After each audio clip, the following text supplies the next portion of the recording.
Hello students, welcome back to my YouTube channel primary tuition classes. मेरा नाम है पुष्पा यादव।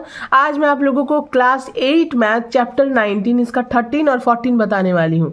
इसके पहले मैंने ना बनाकर देखे 19 का 1 से लेके 12 तक इंग्लिश और हिंदी दोनों में बताया हुआ है। तो जिसको इंग्लिश में ज़रूरत है वो भी देख सकता है और जिसको हिंदी में ज़रूरत है वो भी देख सकता है। ठीक है, तो आज मैं नंबर 13 और नंबर 14 बताने वाली हूँ। ठीक है, तो और मुझे बहुत सारे कमेंट्स भी आ रहे हैं कि मैम आप इंग्लिश में पढ़ा सकती है, मैम 7 का मुझे इंग्लिश में बताइए। तो एक साथ इतना कुछ करना पॉसिबल नहीं हो पाता। ठीक है, तो आप लोग पहले हिंदी वाला, ज़्यादातर मतलब मेरे जो सब्सक्राइबर्स हैं उन्हें हिंदी की ज़्यादा ज़रूरत होती है, तो इसीलिए मैं ज़्यादातर हिंदी में बनाती हूँ। ठीक है, तो मैं हो सकता है फ्यूचर में आप लोगों के लिए इंग्लिश में भी लेकर आऊँ, बट प्लीज़ अभी आप लोग हिंदी वाला देख कर ही समझ लीजिए तो ज़्यादा बेटर है। ठीक है, स्टोरी सम्स तो आप लोग को हिंदी में समझना रहता है, बट जो इस तरह के मैथ्स होते हैं ना, जैसे कि सॉल्व करना रहता है जिसमें अलजेब्रिक मैथ्स होते हैं, वो तो मैं ऐसे ही बनाती हूँ ना, तो वो इंग्लिश और हिंदी दोनों के लिए एप्लीकेबल है। तो आप लोग जैसे चाहो वैसे देख सकते हो। ठीक है, तो हो सकता है क्योंकि एक ही दो कमेंट्स आते हैं कि मैम इंग्लिश में बताइए। हाँ, अगर बहुत सारे ऑडियंस मुझे कमेंट्स करें कि मैम इंग्लिश में भी बताइए तो मैं इंग्लिश में भी लेकर आऊँगी। ठीक है, बट अभी मेरे हिंदी के सब्सक्राइबर्स ज़्यादा, मुझे हिंदी पर ही ज़्यादा फोकस करना पड़ता है और ये रिक्वेस्टेड वीडियो थी तो मैं इंग्लिश और हिंदी दोनों में लेकर आई थी। ठीक है, तो चलिए स्टार्ट करते हैं नंबर 13 और नंबर 14। तो इसका क्वेश्चन मैं अभी हिंदी में ही रीड कर रही हूँ, मेरे पास इंग्लिश बुक अभी नहीं है, इंग्लिश वाला मैथ्स वाला बुक, तो मैं अभी हिंदी में क्वेश्चन रीड करूँगी, बट मैं आप लोगों को इंग्लिश और हिंदी दोनों में बता दूंगी। सो फर्स्ट 13 नंबर, हमारे गांव के सालेन चाचा ने सरकारी नौकरी से अवसर लेने के बाद, अवसर लेने का मतलब क्या होता है, रिटायरमेंट होता है। ठीक है, अवसर लेने के बाद अपने संचय के 1/2 हिस्से से एक मकान खरीदे। अचानक विपत्ति में पड़कर वे मकान को बेचकर खरीदे गए मूल्य से 5% अधिक पाए। यदि वे मकान को 3,450 रुपये अधिक रुपए में बेचते तो क्रय मूल्य का 8% अधिक पाते। सालेन चाचा ने कितने रुपए में मकान को खरीदा था एवं उनका संचय कितना था। ठीक है, तो चलिए इसको हम लोग कैसे बनाएंगे। सो फर्स्ट हम लोग, मैं इसको आप लोग को पहले हिंदी में बता देती हूँ, फिर इंग्लिश में बताऊंगी। तो हिंदी में हम लोग बनाएंगे यहाँ पे, माना सालेन चाचा की कुल संचय राशि बराबर x रुपया। उन्होंने अपने संचय के 1/2 हिस्से से मकान खरीदा। ठीक है, 1/2 हिस्से से मकान खरीदा का मतलब क्या हुआ, x का 1/2, दैट मीन्स x/2। ठीक है, ये 1/2 हिस्से से मकान खरीदा मतलब x/2 ना, 1/2 x का 1/2 क्या हो जाएगा, x/2। ठीक है, ये मैंने लिखा हुआ था बट यहाँ पे x/2 आप लोग लिखिएगा। ठीक है, क्योंकि x का 1/2 दैट मीन्स x/2, तो आप लोग क्या लिखिएगा, उन्होंने अपने संचय के x/2 हिस्से से मकान खरीदा। अब क्वेश्चन में बोला गया कि 5% अधिक मूल्य पर बेचते, या बोला गया ना कि अगर वे मकान को बेचकर खरीदे गए मूल्य से 5% अधिक पाते, तो हम लोग यहाँ लिखेंगे 5% अधिक मूल्य पर बेचने पर उन्हें ज्यादा मिलेगा बराबर इतना हिस्से से उन्होंने मकान को खरीदा था, अब इतना का 5% उनको ज़्यादा मिलेगा। तो x/2 का 5%, दैट मीन्स x/2 इंटू 5/100, तो 5x/200। ठीक है, ऊपर ऊपर 5x नीचे 200 गुना कर लेंगे। अब बोला गया है कि यदि वे मकान को इतना रुपए अधिक, इतने 3,400 रुपये अधिक रुपए में बेचते तो क्रय मूल्य का 8% अधिक पाते। अब हम लोग लिखेंगे कि अब 8% अधिक मूल्य पर बेचने पर उन्हें अधिक मिलता। अगर वो 8%, इतना का वो 5% पर बेचते तो उनको इतना मिलता। अब इतना का वो 8% अधिक मूल्य पर बेचते तो उनको कितना मिलता, अब इतना का वो 8% अधिक मूल्य पर बेचने पर उन्हें अधिक मिलता x/2 का 8%, दैट मीन्स x/2 इंटू 8/100, तो 8x/200। ठीक है, अब प्रश्नानुसार हम लोग क्या करेंगे, प्रश्नानुसार हम लोग करेंगे ये 5% पर उन्होंने जब बेच रहे थे 5% पर जब वो बेच रहे थे तो उनको कितना रुपये अधिक मिल रहा था, 3,400 रुपये अधिक मिल रहा था। तो अब इक्वल टू देकर अब उनको 8% मूल्य पर बेचने पर उनको कितना रुपया अधिक मिलता, इतना रुपया मिलता। तो 5x/200 plus 3450, 3450 is equal to 8x/200। ठीक है, इसको प्रश्नानुसार लेंगे। अब सॉल्व करेंगे, 5x/200 ये प्लस में था, इधर ले लेंगे माइनस में, ये प्लस में है इधर ले लेंगे माइनस में। ठीक है, तो अब इन दोनों का एलसीएम 200, तो 5x minus 8x is equal to -3450। अब 5x में से 8x को माइनस करेंगे तो -3x आएगा, by 200 is equal to -3450। Sign minus का बड़ा, इसीलिए इधर का माइनस इधर का माइनस कट कर दिए। अब क्रॉस मल्टीप्लीकेशन, इसके साथ इसका गुना और इसके साथ नीचे 1 है उसका गुना, कुछ नहीं मतलब 1।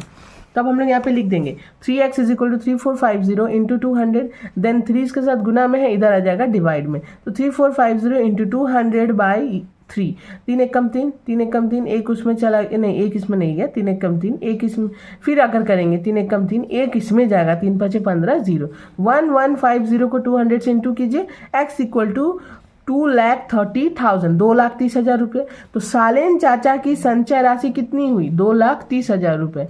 और उन्होंने मकान को कितने, अपने सालेन चाचा ने मकान को खरीदा था 1/2 हिस्से, दैट मीन्स x/2, तो इक्वल टू x का वैल्यू बैठाएंगे 2,30,000/2, 2 एक कम 2, 2 एक कम 2, फिर 2 एक कम 2, एक उसमें गया, 2 5 10, 0 0 0, तो इकाई दाएं सैकड़ा हजार 10,000 लाख, 1,15,000 रुपये में उन्होंने मकान को खरीदा था। तो पहला आंसर होगा ये, दूसरा आंसर होगा ये। ठीक है, अब मैं इसको इंग्लिश में बता देती हूँ।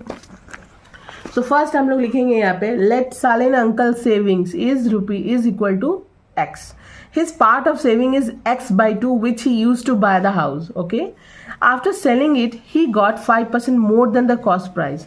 तो हमारा कॉस्ट प्राइस कितना था? x/2, मतलब x/2 ही तो उन्होंने अपने मकान में खर्च किया था ना, तो बाय किया था उस हाउस को, तो इसका वो 5% मोर, यानी कि आफ्टर सेलिंग इट, उसको बेचने के बाद उनको 5% मोर मिलता कॉस्ट प्राइस का। तो x/2 of 5%, that means x/2 into 5/100 is equal to 5x/200। Okay, then again बोला गया कि 8% more than cost price is equal to, अब इसी का उनको 8% वो ज़्यादा पर बेचते, तो इसी का 8% ज़्यादा पर बेचते, 5% ज़्यादा पर बेचते तो उनको इतना मिलता, अब 8% ज़्यादा पर बेचते, तो x/2 of 8%, x/2 into 8/100 is equal to, यहाँ पे कट कर दिया था मैंने, 2 1 2, 2 4 8, दैट मीन्स 4x/100। ओके, ये हो गया हमारा। अब अकॉर्डिंग टू द क्वेश्चंस 5% पर वो जो बेच रहे थे तो उनको 3,450 रुपीज़ अधिक मिल रहा था, तो 5x/200 plus 3450 is equal to 4x/100। Okay, then हम लोग क्या करेंगे, इन दोनों का मैंने क्या किया है, एलसीएम निकाला है, तो इसके नीचे कुछ नहीं, यानी कि 1, तो 200 का 200, यहाँ पे 200 के टेबल में 1, 5x प्लस 1 के टेबल में 200 कितने बार में आता है? ऑब्वियसली 1 के टेबल में 200 हमारा 200 बार में ही आएगा, 1 से 200 को डिवाइड करेंगे तो 200 आएगा, 200 को इसको इंटू कीजिएगा ना, 200 से इसको इंटू कीजिएगा तो 69000, 6,90,000 आएगा, इज इक्वल टू 4x/100। ना अब हम लोग क्या करेंगे, इसका 0 0, इसका 0 0, इक्वल टू के इस तरफ उस तरफ, बट नीचे नीचे तो कट हो जाएगा। अब हमारा क्या बचा, मैंने डायरेक्ट इंटू कर लिया है, 2 से 4x को इंटू कर लेंगे, क्रॉस मल्टीप्लीकेशन, तो 8x is equal to 5x plus 6,90,000, जैसे का तैसा लिखेंगे। अब क्या करेंगे, 8x माइनस 5x, 5x इधर था ना, तो इसको इधर ले लिए, minus 5x is equal to 6,90,000, 8 में से 5 गया, 3x इज इक्वल टू 6,90,000। अब 3 इधर ले लेंगे, 3 1 3, 3 2 6, 3 3 9, 0 0 0 0, तो x equal to 2,30,000। So the cost of house is, first हमारा पूछा गया कि उनकी जो सेविंग्स थी वो कितनी थी। सेविंग्स, सालेन चाचा की सेविंग्स हो गई हमारी, सेविंग्स इज इक्वल टू 2,30,000।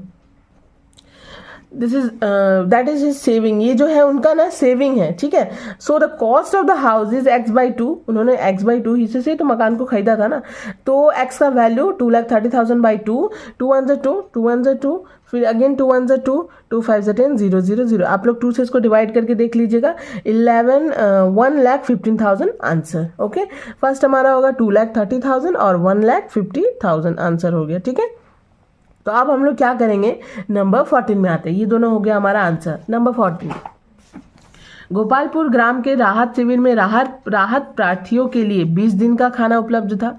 7 दिन के बाद और 100 लोग राहत शिविर में आ जाते तो 11 दिन में ही खाना खत्म हो जाता, तो राहत में पहले कितने लोग थे? तो इसको हम लोग पहले हिंदी में बनाएंगे। तो हम लोग यहाँ पे लिखेंगे, माना राहत शिविर में पहले x लोग थे, 7 दिन के बाद राहत प्रार्थियों के लिए 7 दिन बीत गया, 20 दिन में 7 दिन बीत गया, तो 7 दिन के बाद राहत प्रार्थियों के लिए 20 - 7 इज इक्वल टू 13 दिन का ही 13 दिन का ही खाना मौजूद या भोजन मौजूद है। ठीक है, फिर 100 लोग राहत शिविर में आ जाते हैं, बाद में बोलेंगे ना कि 100 लोग राहत शिविर में और आ जाते हैं, तो और आ जाने पर प्रार्थियों की संख्या कितनी हो जाती है, पहले x थे, अब 100 लोग और आ गया तो x + 100। ओके, उसके बाद अब देखिए, अर्थात x प्रार्थियों के लिए 13 दिन का खाना है, क्योंकि पहले तो 13 दिन का ही खाना था ना, एवं x + 100 प्रार्थियों के लिए कितना दिन का खाना अब मौजूद रह गया, 11 दिन का ही खाना मौजूद रह जाएगा, क्योंकि 11 दिन में वो खाना खत्म हो जाएगा, 100 लोग और आ गए। तो हम लोग यहाँ पे लिख देंगे अर्थात x प्रार्थियों के लिए 13 दिन का खाना है एवं x + 100 प्रार्थियों के लिए 11 दिन का खाना है। तो प्रश्नानुसार क्या हो जाएगा 13 × x = 11 × x + 100। ये पहले वाला प्रार्थियों के लिए 13 दिन का भोजन था, बाद में जब 100 प्रार्थी हैं तो उनके लिए 11 दिन का ही भोजन है। तो इसके साथ 13 इंटू होगा, इसके साथ 11 इंटू होगा, लिख दिया मैंने। अब हम लोग इसको सॉल्व करेंगे तो 13x = 11x + 1100, 13x - 11x = 1100। तो इसमें से इसको माइनस किया 2x = 1100, 2 इसका इधर चला आया डिवाइड में, तो 2 1 2, 2 से इसको डिवाइड कीजिएगा तो आएगा आपका 550।